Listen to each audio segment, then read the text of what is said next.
अब हम लोग देखेंगे परंपरा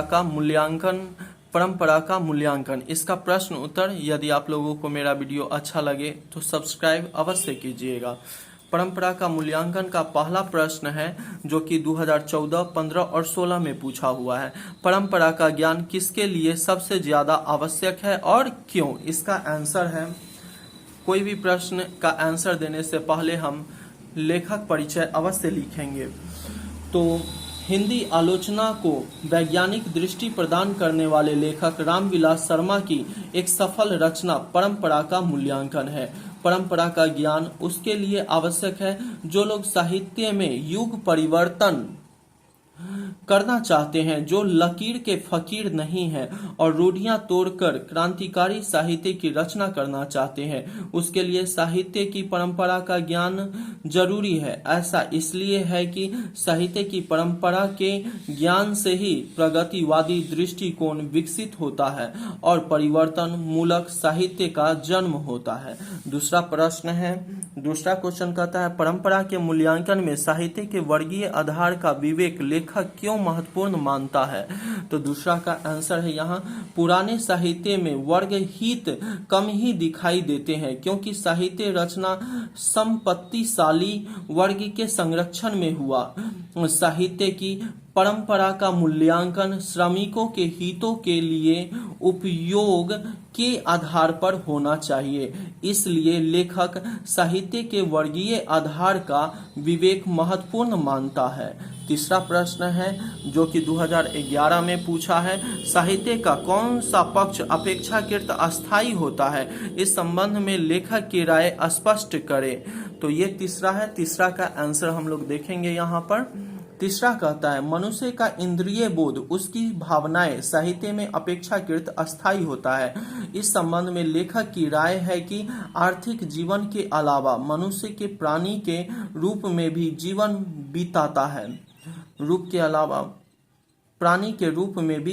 बिताता है। जहां उसकी भावनाएं, विचार और इंद्रिय बोध महत्वपूर्ण होता है। चौथा क्वेश्चन है यहाँ पर। चौथा क्वेश्चन कहता है साहित्य में विकास प्रक्रिया उसी तरह नहीं होती जैसे समाज में। लेखक का आशय स्पष्ट कीजिए। साहित्य में विकास प्रक्रिया उसी तरह संपन्न नहीं होती जैसे समाज में। लेखक समाज में सामंती सभ्यता की उपेक्षा पूंजीवाद, कारखाने उत्पादन तथा व्यापार को श्रेष्ठ माना जाता है, किंतु जरूरी नहीं है कि सामंती समाज के कवि की अपेक्षा पूंजीवादी समाज का कवि भी श्रेष्ठ हो। पंचवा प्रश्न यहाँ पे है। पंचवा कहता है लेखक मानव चेतना को आर्थिक संबंधों से प्रभावित मानते हुए भी उसकी सापेक्ष स्वाधीनता किन दृष्टांतों द्वारा प्रमाणित करता है? तो हम 5 का आंसर देखेंगे यहाँ पर। लेखक का मानना है कि मानवीय चेतना आर्थिक संबंधों से प्रभावित होती है। यद्यपि मनुष्य परिस्थितियों का नियामक नहीं होता तो परिस्थितियां भी मनुष्य की नियामक नहीं होती। दोनों में द्वंद्वात्मक संबंध होता है। इसलिए साहित्य अथवा मानव चेतना स्वाधीन होती है। इस संबंध में लेखक ने उदाहरण दिया है कि गुलाम अमेरिका भी था और गुलाम एथेंस भी, लेकिन एथेंस की सभ्यता ने सारे यूरोप को प्रभावित किया, अमेरिका की सभ्यता ने नहीं। अगला क्वेश्चन है 6 नंबर है, साहित्य के निर्माण में प्रतिभा की भूमिका स्वीकार करते हुए लेखक किन खतरों से आगाह करता है? तो 6 है यहाँ, साहित्य के निर्माण में प्रतिभा की भूमिका निर्णायक होती है। लेखक के अनुसार सबसे बड़ा खतरा मनुष्य की यह सोच है कि वह जो कर रहा है वही सही है, वह निर्दोष है। कला का निर्दोष होना भी एक तरह का दोष है। ऐसी कला निर्जीव होती है। 7वां प्रश्न है यहाँ पर, राजनीतिक मूल्यों से साहित्य के मूल्य अधिक अस्थायी कैसे होते हैं? तो 7 का आंसर है यहाँ पर राजनीतिक मूल्यों से साहित्य के मूल्य अधिक अस्थायी होते हैं। इस संबंध में लेखक ने अंग्रेज कवि टेनिसन द्वारा कवि वर्जिल पर लिखी कविता का उदाहरण दिया है। कविता में कवि कहते हैं कि ब्रिटिश साम्राज्य का कोई नाम लेवा नहीं रह जाएगा, तब भी शेक्सपियर, मिल्टन जैसे शैली विश्व संस्कृति के आकाश में वैसे ही जगमगाएंगे जैसे पहले जगमगाते थे। 8वां प्रश्न है यहाँ पर, कहता है जातीय अस्मिता का लेखक किस प्रसंग में उल्लेख करता है और उसका क्या महत्व बताता है? तो इसका आंसर है सोवियत संघ पर हिटलर के आक्रमण के प्रसंग में लेखक ने भारतीय अस्मिता का उल्लेख किया है और कहते हैं कि समाजवाद की स्थापना से जातीय अस्मिता छिन्न नहीं बल्कि पुष्ट होती है। 8 नंबर हो गया। अब 9 नंबर है, कहता है जातीय और राष्ट्रीय अस्मिताओं के स्वरूप का अंतर करते हुए लेखक दोनों में क्या समानता बताता है? 9 नंबर का आंसर है यहाँ पर जातीय अस्मिता किसी विशेष जाति के मनुष्य के हृदय में आंतरिक एकता बनाए रखती है। राष्ट्रीय अस्मिता बहुजातीय होते हुए भी संकट के समय खंडित नहीं होती। हमारे देश में कई जाति के लोग रहते हैं किंतु देश के लिए सभी समान रूप से तत्पर रहते हैं। 10 नंबर है जो कि 17 में पूछा हुआ है, बहुजातीय राष्ट्र की हैसियत से कोई भी देश भारत का मुकाबला क्यों नहीं कर सकता? तो 10 का आंसर है यहाँ पर बहुजातीय राष्ट्र की हैसियत से कोई भी देश भारत का मुकाबला नहीं कर सकता है क्योंकि भारत में रामायण और महाभारत का विशेष प्रभाव है जो बहुजातीय राष्ट्र की आंतरिक एकता को बांधे रखता है।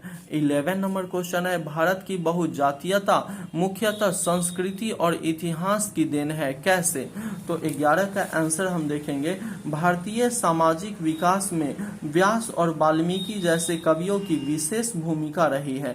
महाभारत और रामायण भारतीय साहित्य की एकता स्थापित करती है। इस देश के कवियों ने अनेक जाति की अस्मिता के सहारे यहाँ की संस्कृति का निर्माण किया है। भारत में विभिन्न जातियों का मिला जुला इतिहास रहा है। समरसता स्थापित करना सिखाया है। यही भाव राष्ट्रीयता की जड़ को मजबूत करता है। 12 नंबर प्रश्न है यहाँ, किस तरह समाजवाद हमारी राष्ट्रीय आवश्यकता है? इस प्रसंग में लेखक के विचारों पर प्रकाश डाले। तो इसका आंसर है यहाँ, लेखक के अनुसार समाजवाद हमारी राष्ट्रीय आवश्यकता है क्योंकि पूंजीवाद में शक्ति का अपव्यय होता है। देश के संसाधनों का उचित उपयोग समाजवादी व्यवस्था में ही संभव है। समाजवाद अपनाकर कई राष्ट्रों का विकास तीव्र गति से हो रहा है। 13 नंबर क्वेश्चन है, निबंध का समापन करते हुए लेखक कैसा स्वप्न देखता है? उसे साकार करने में परंपरा की क्या भूमिका हो सकती है? विचार करें। तो 13 नंबर हम प्रश्न देखते हैं। 13 का आंसर है, निबंध के अंत में कवि यही स्वप्न देखता है कि एक दिन ऐसा आएगा जब भारत की निरक्षर जनता साक्षर होगी। फिर वाल्मीकि, व्यास और रविंद्रनाथ टैगोर की रचना उन्हीं की भाषा में पढ़ी जाएगी और अंग्रेजी भाषा ज्ञान अर्जन की भाषा होगी, न कि रौब जमाने की। 14 नंबर क्वेश्चन है, साहित्य सापेक्ष रूप में स्वाधीन होता है। इस मत को प्रमाणित करने के लिए लेखक ने कौन से तर्क और प्रमाण उपस्थित किए हैं? तो 14 का आंसर है यहाँ पर, मनुष्य का जीवन आर्थिक संबंधों पर आधारित होता है, फिर भी साहित्य की स्वाधीनता को नकारा नहीं जा सकता। आर्थिक संबंधों से प्रभावित होने पर भी साहित्य और साहित्यकार अपनी अनंतता चेतना से स्वाधीन होता है। लेखक ने तर्क दिया है कि अमेरिका भी गुलाम था और एथेंस भी, किंतु एथेंस ने अपनी सभ्यता, साहित्य और कला से जितना यूरोप को प्रभावित किया उतना अमेरिका ने नहीं। 15 नंबर और अंतिम क्वेश्चन है, यहाँ पे व्याख्या करना है। विभाजित बंगाल से विभाजित पंजाब की तुलना कीजिए, तो ज्ञात हो जाएगा कि साहित्य की परंपरा का ज्ञान कहाँ ज्यादा है, कहाँ कम है, और इस न्यूनाधिक ज्ञान के सामाजिक परिणाम क्या होते हैं। तो इसका आंसर हम देखेंगे 15 नंबर का। भारतीय स्वतंत्रता आंदोलन के दौरान देश ने अपनी एकात्मकता को पहचाना था। इतिहास प्रवाह विच्छिन्न और अविच्छिन्न दोनों तरह से है। मानव समाज बदलकर भी पुरानी अस्मिता कायम रखता है। जो तत्व मानव समुदाय को एक जाति के रूप में संगठित करते हैं, उनमें इतिहास और सांस्कृतिक परंपरा के आधार पर निर्मित यह अस्मिता का ज्ञान अत्यंत महत्वपूर्ण है। साहित्यिक परंपरा का ज्ञान रहने पर विभाजित बंगाल में भी बंगाली सांस्कृतिक रूप से अविभाजित ही रहेंगे। तो ये रहा इसका आंसर। आप लोग इसे ध्यान से लिख लीजिएगा, याद कर लीजिएगा। अगर वीडियो अच्छा लगा हो तो मेरे चैनल को सब्सक्राइब कीजिएगा।